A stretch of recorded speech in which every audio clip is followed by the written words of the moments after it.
오늘 새해 첫 주일이 되었습니다. 아 우리도 한번 해돋이를 보러 강원도에 간 기억이 있지만 지금은 사실 정부에서도 해돋이를 보러 가지 말라고 어 모이지 말라고 사람들 많은 데 가지 말라고 그렇게 권면을 하고 또 방송을 하는데도 이번에도 어김없이 강원도에 가는 기차표는 매진이 되고 많은 사람들이 뭐 울산, 포항, 강릉, 속초, 동해로 그렇게 많은 인파가 모여서 또 해돋이를 관람했다고 합니다. 제가 듣기로는 강원도 쪽에 식당을 뭐 폐쇄했다 이런 말도 있었는데 그렇지 않더라고요. 다 정상적으로 영업을 했고 많은 사람들이 그곳에서 식사를 했을 것입니다. 참 이런 엄중한 가운데에서도 왜 그렇게 굳이 해돋이를 보러 갈까? 도대체 그 사람들은 어떤 마음으로 가는 걸까? 아마 그분들에게도 나름대로 이유가 있겠죠. 그 이유를 생각해 본다면 그런 것 같아요. 새해 첫날 떠오르는 해를 보면서 소원을 빌면 그걸 이루어질 것 같은 그런 마음이 드나 봐요. 무언가 의지를 해야겠는데 가장 의지할 수 있는 게 아마 그것이 아닐까 그런 생각이 듭니다. 떠오르는 해를 보면서 무슨 소원을 빌까요? 어떤 소원을 빌까요? 뭐 코로나로부터 안전하게 지켜주세요. 취업하게 해주세요. 돈 많이 벌게 해주세요. 직장이 아무 탈 없이 잘 다닐 수 있게 해주세요. 뭐 사업이 잘 되게 해주세요. 많은 소원들이 있을 거예요. 그런데 그 소원들을 하나하나 다 따져보면은요, 그 목적은 다 같아요. 그 목적은 뭐냐면 행복하기 원한다는 거죠. 취직을 하면 내가 행복할 것 같고, 건강하면 행복할 것 같고, 또 돈이 잘 벌리면 행복할 것 같은 거죠. 여러분, 행복에는 전제 조건이 있는데요. 그것은 뭐냐면 만족이라는 거예요. 만족. 제가 누누이 강조하는 말이지만 이 만족은요, 사람이 욕심이라고 하는 죄성 때문에 결코 이룰 수가 없는 거예요. 자기가 원하는 것을 가지게 되면 반드시 더 높은 것을 원하게 돼 있어요. 자기의 목표를 이루면 더 높은 목표를 바라보게 돼 있어요. 그리고 최고 목표를 다 이루고 난 다음에 더 이상 목표가 없을 때는 어떤 마음이 드냐면 아, 허무하다. 아, 참 허무하다. 이런 느낌이 들어요. 사람은 결코 만족할 수 없는 욕심을 가진 죄성을 가진 인간이에요. 언제 만족할 수 있느냐? 하나님이 함께 하실 때 참된 만족과 평화와 기쁨이 있을 수 있는 거예요. 우리 안에 매일매일 이런 싸움이 일어나요. 육신의 본능에 충실할 것인가? 아니면 성령을 따라 하나님과 함께하는 삶을 살 것인가? 근데 사람들은 항상 육신에 충실하기 원하죠. 육신의 소욕에, 육신의 정욕에 충실하기 원해요. 그래서 성령으로 하나님과 함께하는 삶을 살아가는 게 너무너무 어렵고 힘든 일이에요. 그럼에도 불구하고 하나님과 함께하지 않으면 결코 참된 만족을 누리는 삶은 없는 거예요. 아무리 많은 것을 가지고 아무리 많은 것을 이루어도 하나님이 함께하지 않으면 그 안에 참된 만족은 없다는 것을 우리는 계속해서 깨달아야 됩니다. 이런 질문에 사도 바울은 갈라디아서 5장 24절에 이렇게 말씀합니다. 그리스도 예수의 사람들은 육체와 함께 그 정욕과 탐심을 십자가에 못 박았느니라. 다 같이 한번 읽어볼까요? 다 같이 시작. 그리스도 예수의 사람들은 육체와 함께 그 정욕과 탐심을 십자가에 못 박았느니라. 아멘. 나 자신을 그리고 내 욕망과 내 욕구를 내 본능을 십자가에 못 박으라고 합니다. 온전히 버리라고 합니다. 그리고 내 안에 그리스도가 나타나게 하라 이렇게 가르쳐 주고 있습니다. 여러분 그런데 이것이 굉장히 어려운 거죠. 이건 내가 원하는 게 아니에요. 내가 원하는 건 뭐예요? 빨리 내가 원하는 것을 내 방법대로 이루어 주시라는 거죠. 하나님, 나는 그게 아니에요. 내가 원하는 건 그게 아니거든요. 하나님, 나는 빨리 내가 원하는 걸 이뤘으면 좋겠어요. 하나님, 나 빨리 취직시켜 주세요. 나 빨리 돈 많이 벌게 해 주세요. 내가 투자한 주식이 대박 나게 해 주세요. 이런 소원의 기도를 하나님 앞에 드리고 있지 않습니까? 잠언 13장 12절에 보면요. 이렇게 말씀합니다.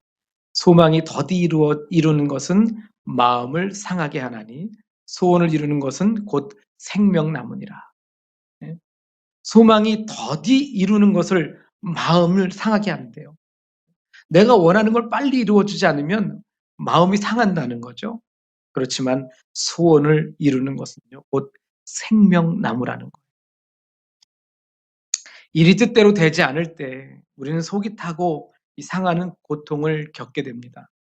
그러나 반대로 마침내 원하던 일들이 이루어졌을 때는 어때요? 예, 우리 영혼은 메마른 땅을 적시는 봄비처럼 그렇게 시원하고 행복할 수가 없어요. 매일 그런 행복을 누리며 산다면 얼마나 좋겠습니까? 하지만 우리 현실은 그렇지 못해요. 소원대로 되는 일보다 그렇지 않은 것들이 훨씬 더 많이 있습니다. 이런 어려움이 또한 우리가 하나님을 더 간절히 찾는 이유 중에 하나가 아닐까 그런 생각을 해보게 됩니다. 오늘 말씀은요, 많은 사람들이 너무나 관심을 갖고 너무나 간절히 바라는 게 뭐예요? 형통한 삶, 형통하기 원하는 거죠. 네? 내가 하는 모든 일들이 그냥 쭉쭉빵빵 잘 되기를 원하는 거예요. 마치 아우토반 그 대로를 달리는 것처럼 아주 시원하게 잘 뚫리고 잘 되고 막힘없이 잘 되는 그런 것들을 원하죠. 오늘 말씀이 바로 우리에게 이런 소원이 이루어지는 형통한 삶을 사는 비밀에 대해서 가르쳐 주고 있습니다. 오늘 3절 말씀에 보니까 너의 행사를 여호와께 맡기라 그리하면 너의 경영하는 것이 이루리라 이렇게 말씀하고 있어요. 여러분 이 말씀에 의하면 소원이 이루어지는 삶을 살기 위해서 너의 행사를 어떻게 하라고요? 여호와께 맡기라고 말씀하고 있습니다. 그렇게 하면 우리가 경영하는 것, 곧 마음에 원하고 소원하는 것, 바라고 계획하는 것들이 이루어진다라고 하는 거예요.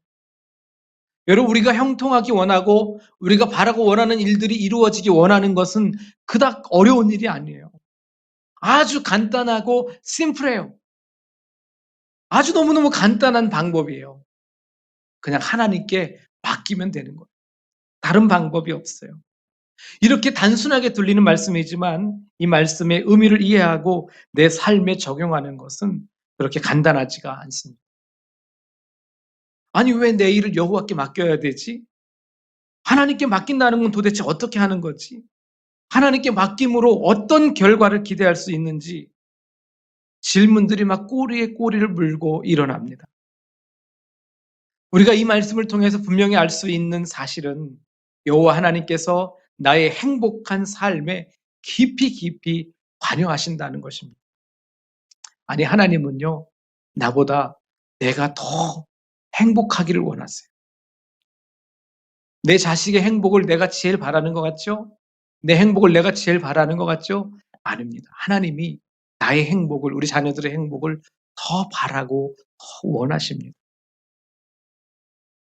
왜냐하면 하나님께서 그토록 존귀하고 보배롭고 귀하게 여기는 사람이 바로 여러분들이기 때문에 그렇습니다. 하나님의 자녀가 가장 큰 행복을 찾기 위해서는 하나님의 품 안에 있어야만 합니다. 하나님을 떠난 상태에서는 설사 모든 일들이 내 소원대로 잘 풀려가는 것 같다 할지라도 그것은 잠깐에 지나지 않습니다. 여러분 우리가 예수님이 가르쳐 주신 탕자의 비유에서 알 수 있지 않습니까? 그 탕자, 아버지에게 모든 유산을 미리 땡겨받아서 아버지를 떠나서 아주 행복하고 여유롭고 평화롭게 잘 살 수 있을 거라고 떵떵거리고 아버지께 유산을 물려받아서 나아갔지만 그 기쁨과 그 행복은 얼마 가지 못했습니다. 곧바로 그 사람은 가장 불행하고 근심이 많은 사람으로 전락하고 그런데 이 아들이 아버지 품으로 돌아왔을 때 아버지께서 잔치를 열어주고 비로소 마음의 안정을 찾고 평안을 찾고 만족을 누리며 진짜 행복을 누리게 되었습니다. 아들은 아버지 품에 있을 때 가장 평안하고 행복한 겁니다. 하나님을 떠나 주일도 내가 하고 싶은 건 마음대로 하고 하나님께 드릴 헌금도 내가 원하는 일에 다 쓰고 하나님의 말씀과 아무 상관없이 내 마음대로 살면 참 편하고 좋을 것 같죠. 아마 많은 사람들이 지금 그런 시간들을 보내고 있을 것 같아요. 그러나 결국 돌아오는 것은요, 허무하고 허탈할 뿐입니다. 여러분, 제가 여러분의 생각을 한번 대신 맞춰볼까요? 아니, 허무하고 허탈해도 좋으니까 나 한번 그것 좀 가져봤으면 좋겠다. 내 소원 한번 이뤄봤으면 좋겠다. 네? 그렇지 않습니까? 저도 사실 많은 것을 누려보지 못했기 때문에 제가 바라고 원하는 것 참 많습니다. 저도 드림카를 좀 타보고 싶고요.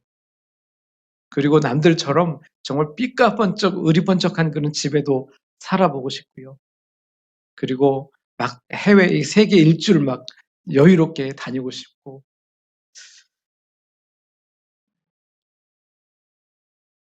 그러나 그 모든 것들을 누리지 못해 봤지만 저는 성경을 통해서 어떤 게 진짜 행복하고 만족을 누리는 삶인지는 알 수 있을 것 같습니다. 여러분, 모든 권세와 부귀영화를 누려봤던 솔로몬이 이야기하지 않습니까? 전도서 1장 2절에 헛되고 헛되며 헛되고 헛되니 모든 것이 헛되다. 이것이 바로 하나님 없는 소원을 이룬 결과입니다. 그렇게 바라고 원하는 일이 이루어졌는데도 허탈하고 허무하다는 거죠. 그렇기 때문에 우리는 소원이 이루어지는 삶을 추구하되 어떻게 해요? 오직 하나님 안에서 이루어져야 한다는 거예요. 하나님 안에서 있어야 된다는 거예요. 하나님 없는 소원 성취가 글쎄 조금의 의미는 있을지 모르겠지만 결과적으로는 다 가짜라는 거예요. 전부 다 오아시스 같다는 거예요. 그러나 하나님 안에서 이루어지는 소원 성취는요, 너무너무나 큰 만족과 행복과 기쁨을 가져다 주게 됩니다. 그래서 여러분, 하나님 없으면 아무리 많은 것을 이뤄도 다 소용이 없어요. 1절 말씀해 볼까요? 마음의 경영은 사람에게 있어도 말의 응답은 여호와께로서 나느니라 라고 말씀합니다. 여기서 마음의 경영이라고 하는 말씀은요, 마음의 소원 또는 이루기 원하는 계획을 뜻하는 거예요. 사람은 얼마든지 자기가 원하는 대로 꿈을 가질 수도 있고요. 그리고 그것을 계획할 수도 있고 또한 도전할 수도 있습니다. 그러나 정말 중요한 것은 말의 응답이 여호와 하나님께 있다는 거예요. 여러분, 이것이 우리가 기억해야 하는 가장 중요한 진리예요. 우리가 아무리 많은 계획을 세우고 아무리 많은 것들을 원하고 바란다 할지라도 하나님께서 들어주시지 않고 하나님께서 이루어 주시지 않으면 결코 그것은 이루어질 수 없는 거예요. 하나님께서 원하시면 그토록 바라던 꿈을 마음의 소원을 이루어 주시는 것이고 하나님께서 원하지 않으시면 아무런 소용이 없는 거예요. 잠언 16장 9절에 이렇게 말씀합니다. 사람이 마음으로 자기의 길을 계획할지라도 그 걸음을 인도하시는 자는 여호와시니라. 잠언 16장 33절에서도 사람이 제비를 뽑으나 이를 작정하기는 여호와께 있느니라 이렇게 말씀하고 있습니다.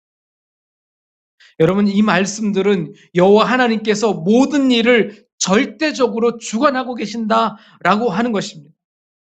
세상에는 우연도 없고요. 또 오직 사람의 뜻에 따라서 되는 일도 없습니다. 모든 일 뒤에는 그 일을 작정하시고 이루시는 여호와 하나님만이 계신 거예요. 그래서 한때 너무나 풍요로운 삶을 살았지만 한순간 모든 것을 다 잃어버린 욥도 그렇게 고백했잖아요. 주신 이도 여호와시고 가져가시는 이도 여호와시니 여호와 이름이 찬송을 받으실지니. 하나님이 주시고 하나님이 가져가신다. 모든 것은 하나님의 손에 달려 있는 거예요. 또 4절은 이렇게 말씀합니다. 여호와께서 온갖 것을 그 쓰임에 적당하게 지으셨으니 악인도 악한 날에 적당하게 하십니다. 하나님은요, 악한 사람도 적당하게 쓰신다는 거예요. 여러분, 이스라엘 백성들을 그토록 괴롭히던 바로 왕도 하나님께 쓰임 받은 거고요. 이스라엘을 무참히 짓밟았던 아스루도, 그리고 법궤를 빼앗아 갔던 블레셋도, 그토록 충성했던 다윗을 증오심으로 죽이려고 했던 이 사울 왕도 다 하나님께서 쓰신 거예요. 단 하나님이 선택하신 하나님의 자녀들이 하나님을 더 의지하도록 하나님께 더 가까이 나아갈 수 있도록 도구로서 쓰임받았다라고 하는 겁니다.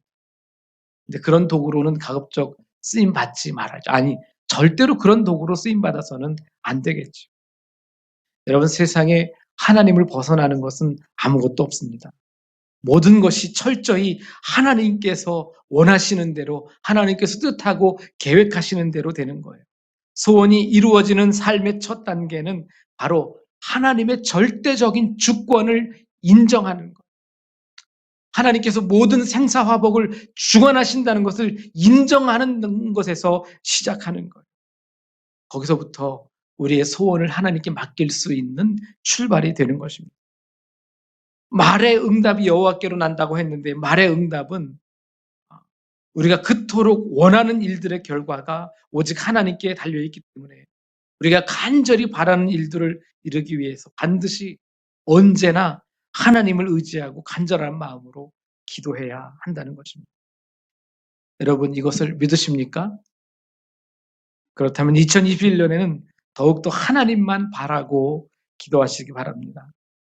하나님과 관계없는, 하나님과 아무런 상관없는 마음의 소원은요, 오히려 우리에게 해가 되고 더 위험합니다.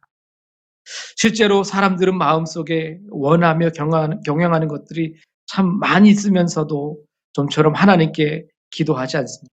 왜 그럴까요? 왜 사람들이 기도하지 않을까요? 하나님을 경외하지 않기 때문입니다. 잠언 1장 7절에 보면 여호와를 경외하는 것이 지식의 근본이라 말씀합니다. 바꾸 말하면 지식 없는 소원이란 하나님을 경외하지 않는 가운데 갖게 되는 욕심 또 정욕이라는 거죠. 이런 사람은 하나님께 기도하지 않고 심지어 하나님께서 아실까봐 두려워서 마음의 소원을 숨기고 몰래 행한다는 거예요. 또 잠언 19장 2절에서 이렇게 말씀합니다. 지식 없는 소원은 선하지 못하며 발이 급한 사람은 그릇하느니라. 발이 급한 사람은 그릇 안 돼. 하나님의 때를 기다리지 못하고 자신이 원하는 것을 지금 당장 얻기 원하는 그런 사람. 여러분, 우리가 이곳에 비록 모여서 예배하고 있지만 너무나 연약하고 작은 공동체예요.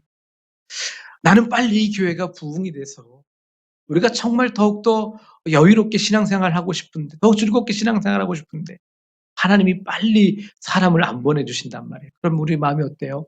조급해지잖아요. 조급해지잖아요. 그래서 여긴 내가 있을 곳이 아닌가 보다 하고 이렇게 떠나기를 원하는 사람들이 생겨나요. 그래서 개척교회가 참 어려운 것 같아요. 그러나 그건 발이 급한 사람의 모습일 수 있다는 것을 아셔야 됩니다. 반드시 하나님의 때를 기다려야 돼요. 그러면 하나님께서 더 큰 보람과 기쁨과 상급을 허락하실 것입니다. 세상에는 이 지식 없는 소원을 가지고 바쁘게 달려가는 사람들로 가득합니다. 그래서 세상은 악한 거예요. 순리대로 되지 않으면 온갖 편법과 불법으로 어떻게든 자신의 뜻을 관철시키려고 그래요. 그래서 물질을 동원해서 사람들에게 뇌물을 주고 밥을 먹이고 상대가 원하는 것들을 들어주기 위해서 재산도 탕진하는 어리석은 모습을 보이기도 합니다. 여러분, 지금도 끝나지 않고 한때 세간을 아주 떠들썩하게 했던 사건이 있어요. 뭐냐면 라임 옵티머스 사건이에요. 거짓말로 사기로 수천억 원을 모았잖아요. 많은 투자자들을 모아가지고 그 수천억 원을 모았고 또 그것을 성공시키기 위해서 많은 정치인들을 매수를 해가지고 뇌물을 주고, 여러분, 지금 정치인들이 드러나지 않았지만 분명히 많은 정치인들이 여기에 연루되어 있을 겁니다. 결국 지금 대표는 어디 있습니까? 감옥에 있잖아요. 결국 다 드러나게 되는 것입니다. 뇌물 받은 사람들도 결국은 다 드러나는 거예요. 왜 이렇게 자신의 욕심과 정욕을 채우기 위해서 발이 급한 사람이 될 수밖에 없을까요? 하나님을 떠난, 하나님이 없는, 이런 마음의 소원은 이렇게 위험하고 해로운 것입니다. 2절 말씀에 보면 사람의 행위가 자기 보기에는 모두 깨끗하여도 여호와는 심령을 감찰하시느니라. 이렇게 말씀합니다. 이 말씀을 1절과 연결시켜 생각해 보면 우리의 소원에 대한 하나님의 응답은 나의 심령에 달려 있다라고 할 수 있습니다. 하나님께서 심령, 곧 마음이 깨끗한 자의 기도를 들으시고 응답하시는데요. 야고보서 5장 16절에서 이렇게 말씀합니다. 의인의 간구는 역사하는 힘이 많으니라. 의인의 간구는 역사하는 힘이 많으니라. 하나님께서는 우리의 겉모습에 속지 않으시고요. 우리의 깊은 속을 정확하게 통찰하시는 하나님이십니다. 하나님은 우리의 겉모습에 절대 속으시는 분이 아니에요. 우리의 겉으로 보여지는 모습에 결코 속아 넘어가시는 그런 하나님이 아니에요. 하나님은 우리의 속, 우리의 깊은 속까지도 다 들여다보시는 하나님이십니다. 여러분, 사람의 행위가 겉을 꾸미는 화장품이라면 심령은 그 사람의 쌩얼이라고 할 수 있어요. 쌩얼이 뭐죠? 있는 모습 그대로 화장 전혀 하지 않은. 제가 언젠가 한번 사역을 나갔는데 한 자매가 분명히 어제 본 자매가 아니에요. 완전 새로운 자매가 아침에 보이는 거예요. 깜짝 놀랐어요, 정말로. 야, 그리고 이쁘다고 생각이 됐었는데 아침에 보니까 완전 다른 사람이 돼서 앞에 나타나는데 차라리 저 모습을 안 봤으면 좋았겠다 하는 생각이 들 정도로. 하나님의 눈은 우리 얼굴뿐만 아니라 우리의 마음을 가장 깊은 곳까지 관통하십니다. 그리고 우리의 심령을 따라 일하십니다. 사실 우리의 심령은 우리가 상상하는 것보다 훨씬 더 상태가 심각해요. 예레미야 17장 9절에 보니까 만물보다 거짓되고 심히 부패한 것은 마음이라 그랬어요. 누가 능히 이를 알리요. 심히 부패한 것은 사람의 마음이래. 우리는 자주 깨끗해 보이는 자신의 행위에 속아서 그 속이 심히 부패한 마음을 깨닫지 못합니다. 내가 생각하는 것이 마치 진리인 것 같고 진실인 것 같고 가장 좋은 것 같지만 사실은 가장 부패한 마음일 수 있다는 것을 알아야 됩니다. 그래서 회개하고 돌이키는 대신에 계속 같은 길을 걸어감으로 결국 실패하고 실족하게 되는 거예요. 저는 바라기는 여러분들이 어떤 선택을 할 때 누구의 마음을 아프게 하는 선택을 하기보다는 그 사람을 위로하고 격려하고 힘이 되는 선택을 하시기를 바랍니다. 그거는 하나님이 주시는 마음. 나 한 사람 마음 편하고 좋자고 다른 사람에게 마음이 불편하고 상처 주고 부담 주는 일을 하는 것은 결코 하나님이 기뻐하시는 일이 아닙니다. 3절 말씀에 보면 다시 보면 여러분 너의 행사를 여호와께 맡기라. 그리하면 모든 것이 이루어진다고 말씀합니다. 여러분 하나님께 맡기는 것은요. 그냥 그저 무능하고 나약한 나의 삶의 모습을 자포자기하는 심정으로 하나님께 맡기는 게 아닙니다. 하나님이 어떤 분이죠? 전지전능하신 분이에요. 불가능이 없으신 분이에요. 모든 것이 가능하신 분이에요. 태산보다 더 높으시고 태산보다 더 크신 하나님, 능력의 하나님께 온전히 모든 것을 맡기는 거예요. 하나님의 놀라운 그 능력을 신뢰하고 의지하기 때문에 그것을 믿을 수 있기 때문에 하나님께 모든 것을 맡길 수가 있는 거예요. 아유, 나는 아무것도 할 수 없으니까 그냥 나보다 조금 나아 보이는 어떤 다른 분에게 맡기는 게 아니라는 겁니다. 반신반의하는 마음으로 에휴, 나는 모르겠다. 알아서 하세요. 이렇게 하는 게 아니라고. 하나님의 그 전능하심, 하나님의 모든 것이 가능하시고 하나님은 절대로 불가능이 없으시다는 것을 알기에 하나님은 반드시 이루어 주실 걸 알기에 하나님 주님께 다 맡겨드립니다. 하나님 이루어 주시옵소서. 그렇게 할 때 하나님께서 이루어 주시는 것입니다. 할렐루야. 이제 2021년 새해가 시작됐는데요. 우리가 2020년도에는 비록 하나님께 맡기지 못한 일들도 많이 있을 거예요. 그러나 2021년도 올해에는요. 나의 사업도 그리고 나의 생각도 나의 계획도 한번 다 주님께 맡겨보세요. 믿음으로 하나님께 다 드려보세요. 정말 하나님께서 어떻게 역사하시는지 한번 해보시기 바랍니다. 여러분 지금까지 내 마음대로 내 뜻대로 해봤잖아요. 잘 잘 되시던가요? 잘 안 되잖아요. 내 생각대로 내 계획대로 되는 일은 없잖아요. 그러니까 하나님께 맡겨보세요. 정말 하나님께서 어떻게 역사하시는지 여러분들이 두 눈으로 분명히 확인하실 수 있을 겁니다. 올해는 하나님의 그 놀라운 능력을 확인하는 한 해가 되기를 원합니다. 왜 그렇게 될 수밖에 없는지 이사야 43장 4절에서 분명하게 말씀합니다. 우리 한번 같이 읽어보실까요? 시작. 내가 내 눈에 보배롭고 존귀하며 내가 너를 사랑하였은즉 내가 내 대신 사람들을 내어주며 백성들이 내 생명을 대신하리니 이렇게 말씀하고 있어. 내가 내 눈에 말씀을 너무 빨리 끝냈어. 다시 보여줘. 내가 내 눈에 보배롭고 존귀하고 내가 너를 사랑하였기 때문에 지금도 사랑하기 때문에 그래서 내가 너 대신 다른 사람들을 내어주고 백성들이 너의 생명을 대신한다 이렇게 말씀하고 있어. 어떤 방법으로든 지키시고 보호하시고 인도하시고 하나님은 여러분을 축복하기를 원하십니다. 왜요? 가장 보배롭고 존귀하고 사랑하는 하나님의 자녀이기 때문입니다. 그 하나님을 믿고 올 한 해 우리의 모든 것을 주님께 맡기는 해가 되기를 주님의 이름으로 간절히 축원합니다. 기도하겠습니다. 하나님 아버지, 지금까지 우리의 믿음에 연약하여 주님께 맡기지 못했습니다. 그러나 하나님, 올해는 모든 것을 주님께 믿음으로 맡겨드릴 수 있는 한 해가 되기를 간절히 소원하오니 하나님, 내가 믿음이 부족하여 주님 앞에 11조를 드리지 못하고 내가 믿음이 부족하여 온전히 주님 앞에 주의를 드리지 못했습니다. 내가 믿음이 부족하여 주님 앞에 더욱더 헌신하지 못했습니다. 주님, 나의 믿음의 연약함을 도와주시옵소서. 고백하며 기도하는 우리 성도님들 되게 도와주시옵소서. 그러므로 인하여 우리의 믿음이 날로 날로 새로워지고 더 큰 믿음으로 주님의 놀라운 능력을 경험할 수 있는 우리 모든 성도님들 되게 도와주시고 예수님의 이름으로 기도드리옵나이다. 아멘. 우리 시간에 주께 가오니 1절만 찬양 드리겠습니다.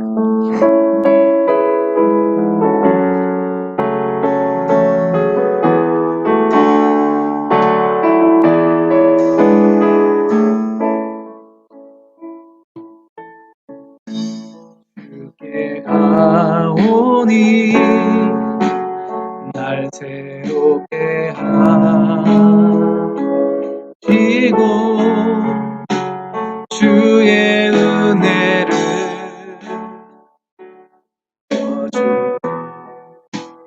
주소서.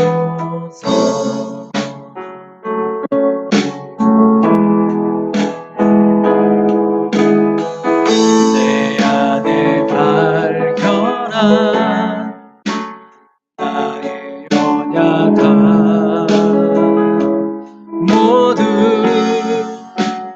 벗어지리라. 주의 사랑으로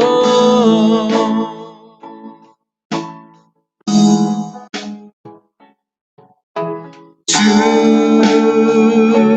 사랑 나를 붙드시고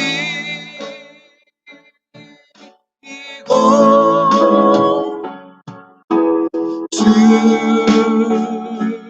곁에 날 이끄소서.